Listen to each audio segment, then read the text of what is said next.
Good afternoon, guys. Happy Saturday afternoon.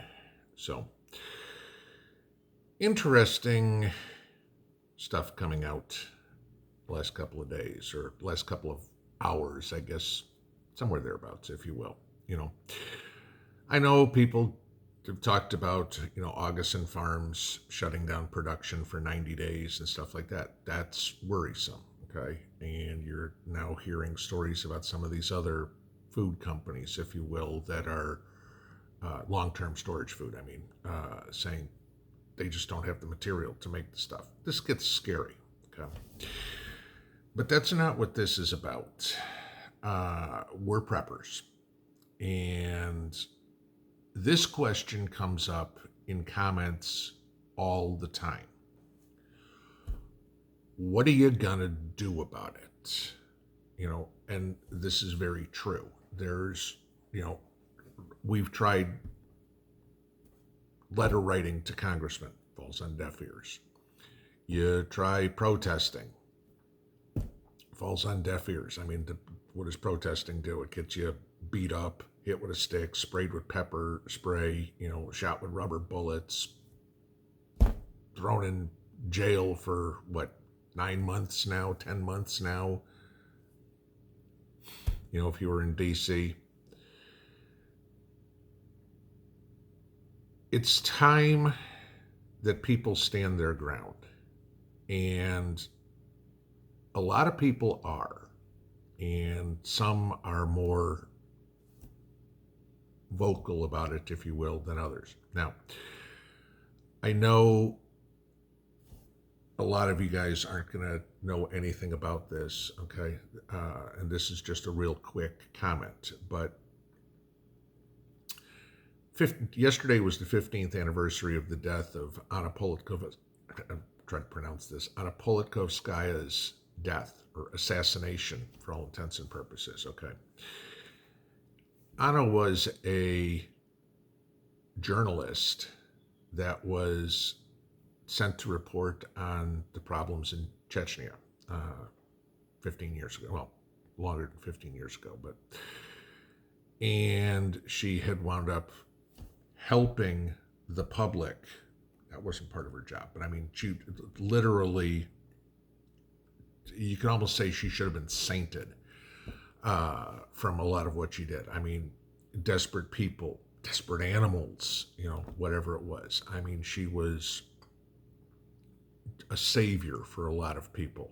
And, yesterday, the editor of Russia's Novaya Gazeta newspaper had won a Nobel Peace Prize, okay, for his efforts in safeguarding freedom and expression. And he even said, this is kind of for her, okay? But that's not even where I'm going. But there's somebody that stood up for what was right against a government, in her case against the Russian government. I don't know if a lot of you are familiar with the YouTube channel Aussie Cossack. Okay, I'm figuring a lot of you guys who are down under in Oz know of him. Okay, he is a YouTube creator who has freaking had it with the Gestapo tactics, the communist tactics of the Australian government. And you hear me say this all the time. Watch what's happening in other countries, because that's what's happening or going to be happening in yours soon. Like I've said many times, watch what happens in Europe. It's coming to the United States in 3 months. And yesterday we saw 3 days. Well, here's a quick story on what happened to the Aussie Cossack. All right. Now, y'all know probably a lot of the restrictions that are put in place in Australia. And, you're not allowed to go 5 clicks away from your house. You're only allowed to be out of your house for approved reasons. And I believe those are going to the doctor, going to the grocery store, and exercising. I'm assuming probably walking the dog might be in there too, but you can kind of put that into exercising as well. But even then.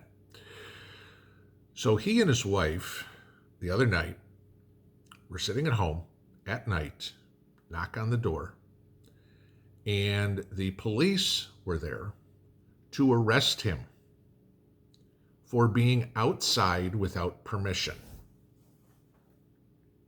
Now, he films everything. I've seen videos here recently filming being harassed at the local hardware store, Aussie's equivalent of like a Home Depot or whatever it was. I mean, he was buying chains and locks, okay? Don't really think that was a threat to anybody. But so this time they arrested him for being outside without permission, where he did a video where he was specifically exercising. He was within 5 clicks of his house. No problem. They came in the middle of the night and arrested him. He went in, was processed, spent however long he did in jail, and was released today. What are you going to do? Are you going to stand up for what you believe in if this comes here? And I'm saying anything. Many people talk about martial law. What if we're all told, can't leave your house? I can't get to the grocery store within 5 clicks. There is not a grocery store within 5 kilometers of my house. Okay? There is not a doctor within 5 kilometers of my house.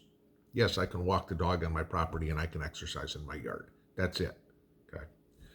But if these same rules were put into place here, I can't do it. And I'm assuming there's plenty. I've never been to Australia. Would love to go. I'm assuming there's plenty of rural places in Australia, and I'm not talking the outback. I'm talking about between Melbourne and Sydney and, wherever, where there isn't a grocery store within 5 clicks. How about going to your job? I can only think of a couple of times in my life my job was within 5 kilometers of my house. So what if this comes to the United States, to Britain, to Germany, to Mexico, to Canada, to wherever, to where you live? How would you respond? Would you respond the same way he did?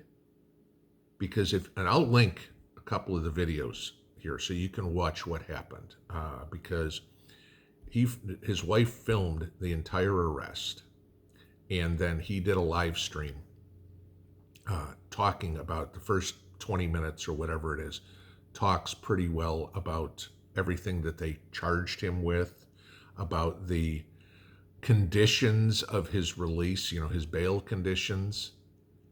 Ain't no freaking way in the world. But he's definitely right in what he did. But when he said one thing, there is safety in numbers. There are a lot of us, people, citizens, average Joes, all of you guys, me, and hundreds of thousands of other people who will never see this video, okay? We need to stand together to help each other, to band together.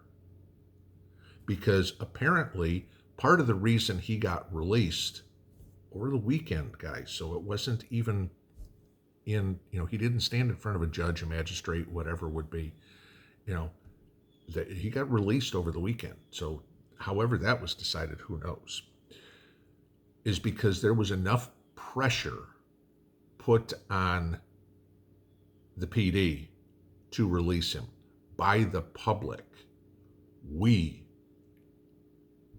I don't care if you're in California, I don't care if you're in Toronto, I don't care if you're in Sweden. We need to stand together with people like this, like each other, who are not going to put up with this tyranny that is coming out of the governments of countries all over the world. We need to stand together and say, this is not going to happen. I got a lot of respect for this guy because he puts his money where his mouth is. We all need to take a lesson from him and start saying, hell no, I ain't compliant. We all know where everybody stands on the pat on the shoulder. Pretty much know where everybody stands on the face diaper. But what would you do? How far are you willing to go when they completely restrict anything you do? I know I've said many times, and I'm second guessing my thoughts now. What would you do if you can't leave your property?